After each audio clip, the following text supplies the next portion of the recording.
Earlier this year, I gave a small list of Generation 1 Autobots that I'd like to receive new toys of within the realm of C.H.U.G. I'd advise checking that video out before watching this, as it gives the context you'll need here. Plus I can think of no better time to do another wishlist than the run up to Christmas. Let's talk G1 Decepticons. With Soundwave's most prominent cassettes covered one way or another, my first slot is the rest of them. Overkill, Slugfest, Beastbox, and Squawk Talk. The main challenge with any modern figure of a cassette transformer is making both modes work at a small size with retail level engineering. Cause even with the original toys, either the cassette modes were unconvincing, or their beast modes looked like victims of cartoon steamroller gags. Of the four I've listed, I see this being a bigger problem for Overkill and Slugfest, the latter of whom also has those plates on his back to worry about. I'm sure most would want the beast modes prioritized, since kids of today probably don't know what a cassette is outside of, I don't know, Family Stories or something. At least Beastbox and Squawk Talk are roughly the dimensions the real-life creatures would be. Of course, the catch to them is they combine, and you bet fans would go ape if we didn't get a new Squawk Box. A posable Squawk Box. Despite that, I'd like to see them try. They probably fare better than Blaster's remaining cassettes. I'll also throw in an Auto Scout drone, which appeared in the G1 cartoon episode A Prime Problem. Just from looks, it might be slightly easier to engineer. Lord knows how they'd release it.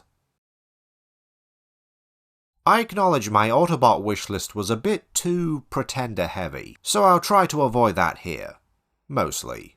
For a lot of fans, the Decepticons had the more memorable pretender shells, being a mix of monsters, anthropomorphic creatures, with the occasional human.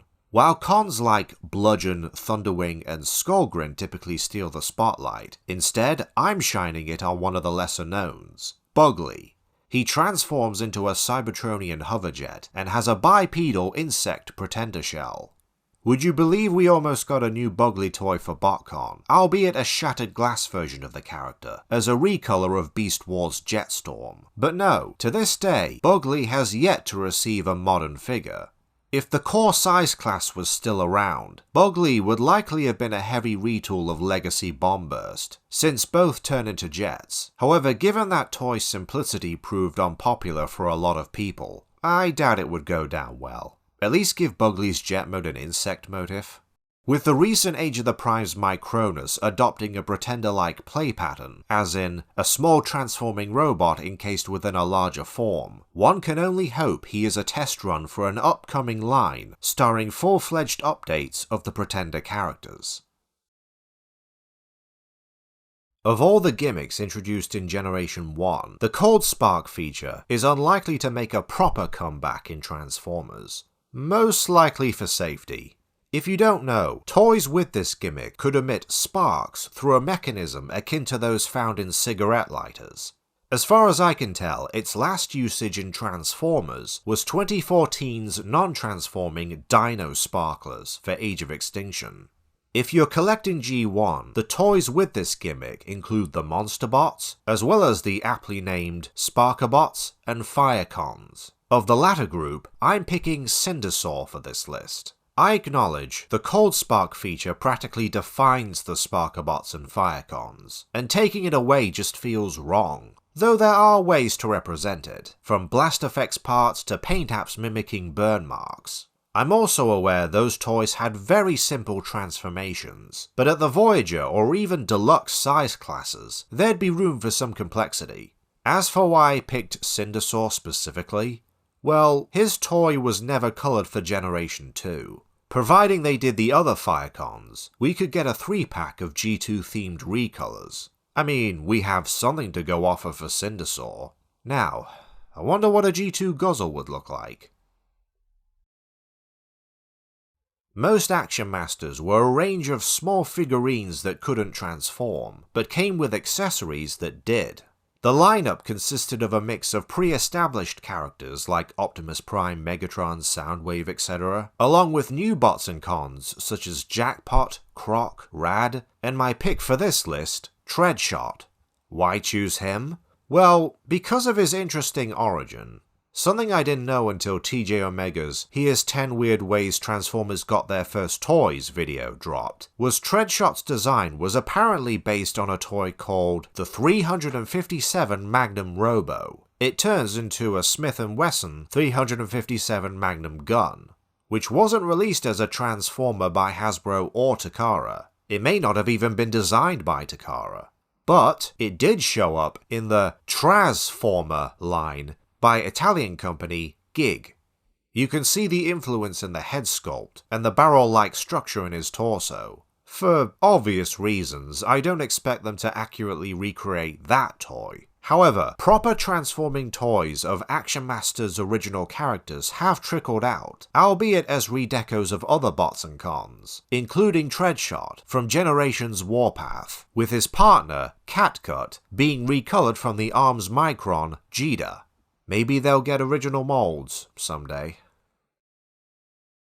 Released exclusively in Europe, the Action Master Elites defied the Action Master concept by actually being able to transform.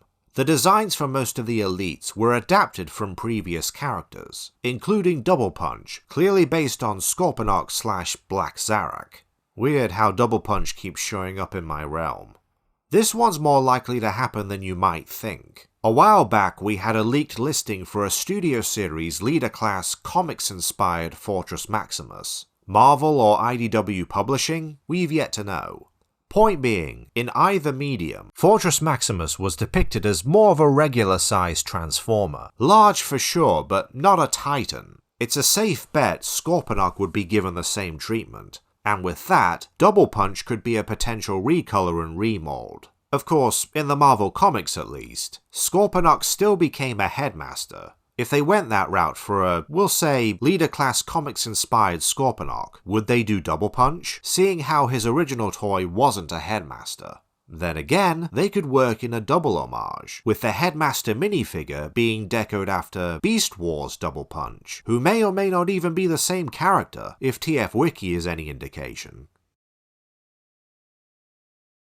While G1 ended in the States in 1990, it continued on in Europe for a few more years, with figures like the Turbo Masters, Stormtroopers, no not them, the aforementioned Action Master Elites, but let's talk the Obliterators. The Autobots had Pyro, while the Decepticons got Clench. Yes, an evil truck transformer that isn't Motormaster, Nemesis Prime, or RID Scourge. With the Obliterators, the front portion of the alternate mode transformed into the robot, while the rear formed a missile-launching battle platform. The nose of the truck splitting into the robot's shoulder pads isn't unique to Clench, but having the headlights point forward instead of straight up helps him stand out a little bit. Yeah, we kinda fixate on small things like that. I only bring it up as despite that deviation, I fear a new mass retail Clench would be a retool of legacy leader-class Laser Optimus Prime, especially since that figure's trailer also turned into a battle station. I mean, I think a modern Clench should be a leader class himself, but make him his own mold, and have the trailer transform just like the original, with built-in handlebars, a deployable targeting reticle, and instead of actual launching projectiles, throw in some effects parts to simulate missile fire. It's the best we can hope for in this day and age, let's face it. And with that, let me know what you think of my Decepticon picks. It'll be a while before I do another wishlist, and we might even venture outside of G1. Might. Until then, this has been Rune's Realm.